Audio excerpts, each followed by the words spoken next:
साथियों नमस्कार, मेरा नाम है पवन कुमार। आपका स्वागत है राजपथ पर। 15 मार्च काशीराम जयंती, एक ऐतिहासिक दिन। जैसा कि आपको मालूम है कि बहुजन समाज पार्टी ने एक कार्य ऐसा किया कि जितने भी महापुरुष थे उनको एक माले में पिरोकर एक विचारधारा जो सभी महापुरुषों ने जिसकी लड़ाई लड़ी वो लोगों के बीच लाकर रख दी।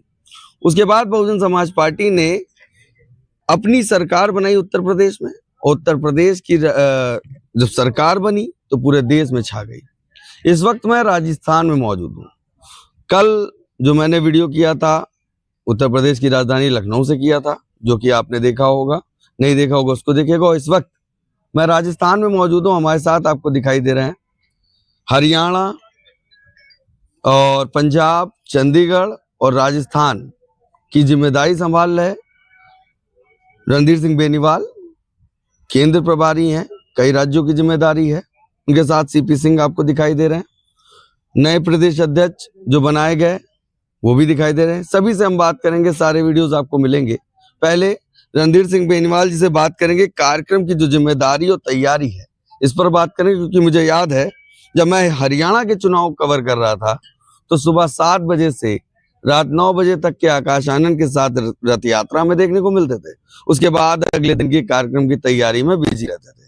फिर से एक और कार्यक्रम आकाश आनंद की मौजूदगी होगी, जैसा कि आपको पता है। रणधीर सिंह बेनीवाल मौजूद है, उनसे हम बात करते हैं। पहले तो आपका स्वागत है। धन्यवाद, आपका स्वागत है। आप लोगों ने बहुजन समाज पार्टी की बात को हमेशा जनता में पहुंचाने का काम किया, इसलिए इस चैनल के माध्यम से आपको धन्यवाद जी। क्या तैयारी है, किस तरह से तैयारी है, कितनी संख्या आ रही है? बड़ी देखिए, हमारे मसीहा के जन्मदिन का मामला है। हमारे मसीहा के जन्मदिन के उपलक्ष्य में 15 मार्च को, वैसे तो हर बार हर 15 मार्च को आदरणीय बहन कुमारी मायावती जी, राष्ट्रीय अध्यक्ष बहुजन समाज पार्टी के दिशा निर्देश के अनुसार पूरे देश में इस जयंती को मनाने का काम किया जा रहा है। और इसी तरह से 14 अप्रैल को और इसी तरह से 9 अक्टूबर को जो महापुरुषों की जयंती और परिनिर्वाण दिवस हैं, उनका सभी का पूरे जोर शोर से, पूरी ईमानदारी और निष्ठा से पूरे हम सब कार्यकर्ता और पदाधिकारी लोग उसको कार्यक्रम में शामिल होने का काम करते हैं। और ये कार्यक्रम इसलिए अधिक महत्वपूर्ण है कि मान्यवर साहब श्री काशीराम जी ने सोती कौम को जगाने का काम किया। जो लोग मजलूम थे, जो लोग भूखे नंगे थे, जो लोग असहाय थे, जो लोग गूंगे थे, जो बोल नहीं सकते थे, जो अपना अधिकार के लिए लड़ाई नहीं लड़ सकते थे, उनके लिए लड़ाई लड़ने का काम किया। उनको बोलना सिखाया, उनको नारे सिखाए, उनको बात करनी सिखाई, उनको शुद्ध खाने के लिए प्रेरणा दी, उनको अपने अधिकारों की लड़ाई लड़ने के लिए प्रेरणा दे करके आगे बढ़ने का काम कराया। इसलिए ये महत्वपूर्ण है कि हमारे लिए मान्यवर साहब श्री काशीराम जी एक मसीहा, एक भगवान से कम नहीं है।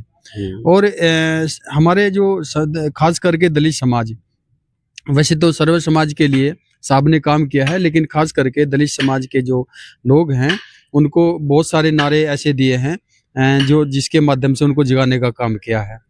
तो उनके इस कार्यक्रम में राजस्थान में 4 जोन बने हैं। 4 जोन में से भरतपुर जोन ऐसा है जिसमें एक ये बड़ा कार्यक्रम, जिसमें माननीय आकाश आनंद जी, राष्ट्रीय संयोजक बहुजन समाज पार्टी, आदरणीय बहन जी के आह्वान पर, आदरणीय बहन जी के निर्देश अनुसार यहाँ पर पधारने का काम करेंगे। और आकाश जी के स्वागत में और मान्यवर साहब श्री काशीराम जी के जन्मदिन के उपलक्ष्य में यहाँ पर काफी भीड़ होने का काम होगा। बहुत सारे ये काफी टेंट आपके सामने जो लगा हुआ है, ये आपके सामने मंच जो सजाया जा रहा है, कल तक इसको भव्य तरीके से बना दिया जाएगा। लाल, सफेद और नीले रंग से इसको, यही हमारा कलर है। इस कलर को लोगों ने डिस्टर्ब करने का भी काम किया है। विरोधी लोगों ने इस कलर को के साथ छेड़छाड़ करने का काम किया है। एक नीला कलर और हमारे बीच में घुसेड़ करके विरोधियों की चाल है, उन्होंने एक नीला कलर और हमारे बीच में घुसेड़ करके भंग करने का काम भी किया है। लेकिन हमारे जो कार्यकर्ता हैं, पदाधिकारी हैं, जिन्होंने उस लड़ाई को देखा जो साहब ने लड़ने का काम किया, इनके लिए अधिकारों की लड़ाई, वो बिल्कुल टस से मस नहीं होंगे। जिस नीले झंडे पे हाथी का चुनाव चिन्ह होगा वही उन्हीं की पार्टी है और उसी के लिए वो लड़ाई लड़ने का काम करेंगे। मतलब आप बात को समझिए, जिस झंडे में हाथी होगा वही हमारा साथी होगा, ये नारा तो बसपा में चलता चला आ रहा है और इसी की बात कही जा रही थी। वही बात रणधीर सिंह बेनीवाल कहते नजर आए। अब आपने एक बात कही, रंग डिस्टर्ब कर रहा है। क्या आकाश आनंद के आने से वो पूर्ति होगी युवाओं में की जो एंगेजमेंट है उसको कैसे देख रहे हैं? क्योंकि आप हरियाणा के चुनाव में भी थे, मैंने देखा आकाश आनंद के साथ जितनी यात्रा थी आपने साथ में की, सुबह से लेकर रात तक रहे, फिर अगले दिन भी कार्यक्रम की तैयारी आपके ऊपर आ जा रही थी क्योंकि वहां के प्रदेश अध्यक्ष भी चुनाव लड़ रहे थे। कैसे देखते हैं? देखिए, अगर हम बात करें आदरणीय आकाश आनंद जी की, तो आदरणीय बहन कुमारी मायावती जी की सोच जो है ना बहुत लंबी सोच है और उस सोच के तहत बहन जी ने जो निर्णय लिया है वो बहुत सोच समझ कर लेती हैं और बहुत सारे निर्णय बहन जी के बाद में पता चलते हैं, बाद में लोगों को ज्ञान होता है कि बहन जी ने बहुत सटीक निर्णय लिया था। आकाश जी के अंदर जो बहन जी ने ऊर्जा देखी है, जो निष्ठा देखी है, और यहाँ तक कि जब उनके यहाँ बेटी पैदा हुई उन्होंने उस टाइम भी सौगंध ली थी कि बेटी को भी मैं बहुजन समाज के लिए समर्पित कर रहा हूँ। तो बहुत सारी चीजें उनके विचारों को देखते हुए, उनके निष्ठा को देखते हुए बहन जी ने बहुत बड़ा निर्णय लिया है और निश्चित तौर पर बहुजन समाज को इसका बहुत बड़ा लाभ होगा। अच्छा, लाभ होगा। इस कार्यक्रम की जो सजावट मैं देख रहा हूँ, एक डी बनाया गया है कि इसके अंदर कोई ना आ सके। उसके बाद मीडिया के लिए एक आपने शायद में सेटलमेंट करवाया, और ये जो बैरिकेड बांटे इसको कैसे डिफाइन करना चाहिए? देखिए, ये एक हमारे यहाँ कल्चर समझ लें या फिर इसको हम लोग अपने नेता की सेफ्टी के लिए, क्योंकि जब भीड़ आने का काम करती है, भीड़ आती है, अपार भीड़ आती है और उस अपार भीड़ में जो कुछ लोग इधर उधर ना भटके, डी क्रॉस ना कर जाएं अपने नेता की सेफ्टी के लिए, जबकि सभी लोगों की जिम्मेदारी लगी हुई है। बीबीएफ की बड़ी अच्छी तरह जिम्मेदारी लगी हुई है। बहुत सारे हमारे सिक्योरिटी के लोग भी यहाँ पर मौजूद रहेंगे अपने नेता की सिक्योरिटी के लिए। हमारे कार्यकर्ता जितने हैं वो सब लोग, उनकी ड्यूटी बांट दी गई है। कल वो अपनी ड्यूटी पे मुस्तैद रहने का काम करेंगे और कार्यक्रम को बड़े अनुशासन ढंग से मनाने का काम होगा। मतलब ये जो बैरिकेड आपने लगाया है इसमें दो भागों में बटा, महिलाएं अलग बैठे, पुरुष अलग बैठे, ये भी चीजें ध्यान रखिए। इसमें एक गैलरी प्रेस वालों की होती है, उधर एक तरफ संगीतकार का एक मंच होता है जो संगीत मिशनरी गीत वो गायक होते हैं, तो मिशनरी गीत वाले उनका मंच अलग सजाया जाएगा। और एक तरफ महिलाओं का एक बैरंग होता है, उसके एक पार्ट होता है, और एक तरफ फिर जेंट्स का होता है। और इस तरह से ये अलग अलग भागों में बांट दिया गया, उन पर चिट चिपका दिया जाएगी। सब जो मंच पर भी जो कुर्सियां बिछाने का काम किया जाएगा उसमें भी सबके एक नाम की चिट चिपकाने का काम किया जाएगा। अच्छा सर, एक सवाल और, क्या तैयारी है ऑफलाइन फील्ड पे? किस तरह का रिस्पांस आ रहा है? लोगों से बात हो रही होगी कार्यकर्ताओं में, और जो पदाधिकारी है उनके साथ लोग जुड़ने की कोशिश कर रहे होंगे इस कार्यक्रम में। देखिए, वैसे तो हम आपको एक चीज बताएं कि आदरणीय बहन कुमारी मायावती जी बहुत सोच समझ करके जब निर्णय लेती हैं, जब ड्यूटी लगाने का काम करती हैं कि राजस्थान में किसकी ड्यूटी लगानी है, दूसरे प्रदेश में किसकी लगानी है, किस प्रदेश में किसकी लगानी है, ये बहुत सोच समझ करके बहन जी इस निर्णय को लेती है। और जब भी किसी ने कोई बड़ा निर्णय बाहर भेजने का बहन जी लेती है, उसको कभी कभी लगता है कि बहन जी ने मुझे बहुत दूर भेज दिया, ऐसा लगता है। लेकिन आदरणीय बहन जी की सोच, और अगर वो पदाधिकारी निष्ठावान है, उसके दिमाग में कभी ऐसी बात नहीं आनी चाहिए। क्योंकि जब किसी महापुरुष का इतिहास लिखा गया, या किसी अधिकारी ने कोई तरक्की की है, या किसी बिजनेसमैन ने कोई तरक्की की है, उसको अपना घर छोड़ना ही पड़ा है। और जब किसी ने अपना घर नहीं छोड़ा, तो वो कभी तरक्की की तरफ नहीं जा सकता या अपने मूवमेंट को खड़ा नहीं कर सकता। यही मामला हमारे मूवमेंट का है। जितने महापुरुष हमारे रहे हैं, उदाहरण के तौर पर चाहे बाबा साहब रहे हों, चाहे मान्यवर साहब श्री काशीराम जी रहे हों, चाहे आदरणीय बहन कुमारी मायावती जी रही हों, उन्होंने अपने घर की, अपने मोहल्ले की, अपने जिले की परवाह नहीं की, क्योंकि उनको प्रतिनिधित्व करना था, पूरे देश का करना था। और आदरणीय बहन जी हमारे जितने भी पदाधिकारी बहुजन समाज पार्टी के हैं, आदरणीय बहन जी ने जो सिखाए हैं उनको बहन जी पाठ पढ़ाने का काम करती है, बैठ के तोते की तरह पढ़ाने का काम करती है, भाई ऐसा करो वैसा करो।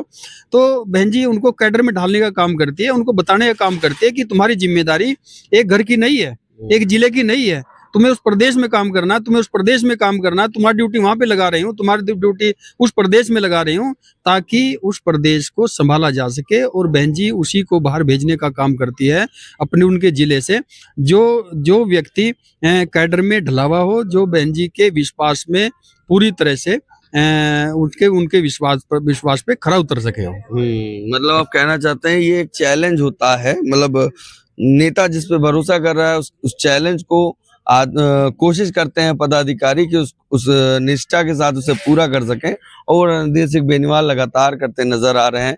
हरियाणा के चुनाव के आपने नतीजे देखे और राजस्थान में भी आम चुनाव होने हैं जिला पंचायत के। क्या इस रैली का असर उधर जाएगा?